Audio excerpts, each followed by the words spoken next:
ప్రపంచవ్యాప్తంగా కలవరం రేపుతున్న Ebola virus ముప్పు పొంచి ఉండటంతో తెలంగాణ ప్రభుత్వం అప్రమత్తమైంది. ఇప్పుడు తెలంగాణలో ఇబోలా వైరస్ వ్యాప్తి చెందకుండా ఉండేందుకు వైద్య ఆరోగ్య శాఖ యుద్ధ ప్రాతిపదికన చర్యలు చేపడుతోంది. ఇందులో భాగంగా హైదరాబాద్లోని గాంధీ హాస్పిటల్లో నోడల్ కేంద్రంగా ప్రభుత్వం ప్రకటించింది. గాంధీ హాస్పిటల్లోని 7వ అంతస్తును పూర్తి ఎబోలా వార్డ్గా మార్చి సాధారణ రోగులు ఎవరిని కూడా అక్కడకు అనుమతించడం లేదు. వైరస్ సోకిన వారికి అక్కడ చికిత్స అందించేందుకు ప్రత్యేక వైద్య బృందాలను రంగంలోకి దించడమే కాకుండా పీపీఈ కిట్స్, ప్రత్యేక వెంటిలేటర్స్ ను సైతం సిద్ధంగా ఉంచింది గవర్నమెంట్. మరోవైపు వైరస్ రాష్ట్రంలోకి ఎంటర్ కాకుండా శంషాబాద్ ఎయిర్పోర్ట్ వద్ద నిరంతర నిఘాను ఏర్పాటు చేశారు. ఇబోలా ప్రభావిత దేశాల నుంచి వచ్చే ప్రయాణికులకు ఎయిర్పోర్ట్లోనే థర్మల్ స్క్రీనింగ్ పరీక్షలు నిర్వహిస్తున్నారు. 24 గంటలు పనిచేసేలా వైద్య ఆరోగ్య శాఖ ప్రత్యేక విభాగాన్ని ఏర్పాటు చేసింది.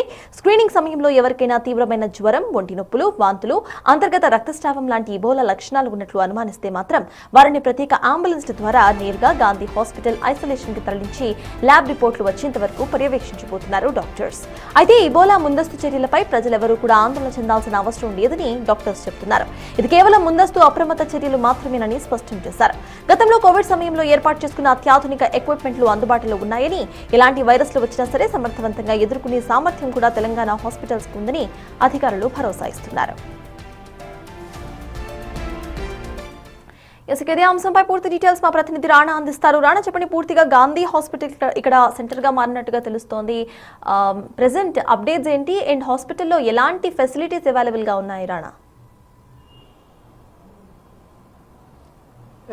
ముఖ్యంగా ఆఫ్రికన్ కంట్రీలో స్టార్ట్ అయినప్పుడు ఎబోలా ఇటు ఇండియా కూడా తాకే అవకాశం ఉన్నట్టుగా తెలుస్తుంది. దాంతోపాటు ఇప్పటికే పలు అంతర్జాతీయ ఎయిర్పోర్ట్లో కూడా థర్మల్ స్క్రీనింగ్ సెంటర్స్ కూడా ఏర్పాటు చేశారు. దాదాపు ఇటు హైదరాబాద్ విషయానికి వస్తే మాత్రం నెలన్నర నుంచి కూడా చాలా క్షుణ్ణంగా, ఎందుకంటే ఇథియోపియా నుంచి కానీ, ఘనా నుంచి కానీ, అలాగే నైజీరియా నుంచి కానీ ఇతర ఆఫ్రికన్ కంట్రీస్ నుంచి వచ్చేటువంటి ప్రయాణికులు ఎవరైతున్నారో కనెక్టింగ్ ఫ్లైట్స్తో హైదరాబాద్ కూడా ఉంటుంది కాబట్టి ఇక్కడ వచ్చినటువంటి వారిని కూడా చాలా క్షుణ్ణంగా కూడా వారిని ఈ థర్మల్ స్క్రీనింగ్ అయితే చేసినటువంటి నేపథ్యం కాబట్టి నిన్న ఒక వ్యక్తికి, ఇథియోపియా నుంచి వచ్చినటువంటి వ్యక్తికి ఈ లక్షణాలు కనపడంతో వెంటనే గాంధీ హాస్పిటల్కి తరలించే నేపథ్యం పడుతుంది. సో అప్పటి నుంచి కూడా ఇక్కడ ఒక ఐసోలేషన్ సపరేట్గా కూడా ఒక సెంటర్ కూడా ఏర్పాటు చేశారు. దాంతోపాటు కొంత అనుమానాలు ఉన్నటువంటి వ్యక్తులు, అంటే ఇతర దేశాలకు వాళ్ళు ప్రయాణించి ఇట్లా హైదరాబాద్కు వచ్చి లేకపోతే హైదరాబాద్ నుంచి మరొక ప్రాంతానికి ప్రయాణం చేయాలనుకుంటున్నటువంటి వ్యక్తులు ఎవరవుతున్నారో వారు కూడా ఇప్పటికే టెస్టులు చేసినటువంటి నేపథ్యం కాబట్టి అయితే నిన్న మాత్రం ఒక వ్యక్తికి మాత్రం ఆ లక్షణాలు కనపడ్డాయి కాబట్టి ఈ ఎయిర్పోర్ట్ అథారిటీకి సంబంధించినటువంటి హెల్త్ డిపార్ట్మెంట్ ఎవరైతున్నారో వాళ్ళు కూడా అలర్ట్ అయ్యారు.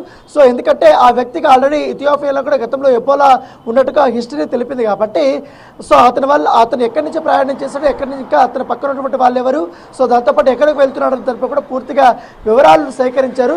సో ఆయనతో పాటు ప్రయాణించినటువంటి ఇతర ప్రయాణికులు కూడా అలాంటి లక్షణాలు ఉన్నాయేమో అంటూ కూడా మరొకసారి టెస్ట్ చేసినటువంటి నేపథ్యం అయితే కనపడుతుంది. సో ప్రస్తుతం అయితే అతను ఐసోలేషన్కి వెళ్ళినటువంటి పరిస్థితి. దాంతోపాటు ఎయిర్పోర్ట్కి అత్యంత సమీపంలో కూడా మరొక ఐసోలేషన్ సెంటర్ను కూడా ఏర్పాటు చేయాలనే ఉద్దేశంతో కూడా ప్రభుత్వం భావిస్తుంది. ఎందుకంటే గతంలో మనం చూసాం ఏ విధంగా కరోనా అయితే విచ్చలవిడిగా కూడా ఇటు మొత్తం అన్ని రాష్ట్రాలకు, అన్ని ఊర్లకు కూడా ఏ రకంగా ప్రబలిందో ఎబోలా కూడా అలా ప్రబలే అవకాశం ఉంది. గతంలో ఎబోలా వచ్చినప్పుడు ఒక పెను విధ్వంసమే వచ్చింది. చాలా వరకు కూడా కొన్ని వందల మంది ఆఫ్రికన్ కంట్రీలో మృత్యువాత పడినటువంటి నేపథ్యం. సో అలాంటి సంఘటనలు ఇండియాలో జరగకూడని ఉద్దేశంతో ముందస్తు చర్యలు ఇటు కేంద్ర ఆరోగ్య శాఖ కూడా తీసుకుంది. ఇటు రాష్ట్ర ఆరోగ్య శాఖలతో ఎప్పటికప్పుడు సంప్రదింపులు చేస్తుంది. ముఖ్యంగా ఎయిర్పోర్ట్ల నుంచి ఇతర దేశాల నుంచి ప్రయాణికులు వస్తున్నారు కాబట్టి కేవలం ఆఫ్రికన్ కంట్రీస్ నుంచి వచ్చినటువంటి ప్రయాణికులకే ఈ లక్షణాలు కనపడటం లేదు. ముఖ్యంగా ఇటు దుబాయ్ కానీ, యూకే నుంచి కానీ, యుఎస్ నుంచి కూడా వస్తున్నటువంటి వారు, ఇటు థాయిలాండ్ కానీ, దాంతోపాటు బ్యాంకాక్ నుండి, మలేషియా ప్రాంతాల నుంచి వచ్చిన వారు కూడా కొంతవరకు ఈ లక్షణాలు ఇతర ఎయిర్పోర్ట్లో కనపడ్డాయి కాబట్టి పూర్తి స్థాయి హై అలర్ట్ అయితే ఎయిర్పోర్ట్లో ప్రకటించడం నేపథ్యంగా పడుతుంది. సత్తాజ్. Thank you Rana.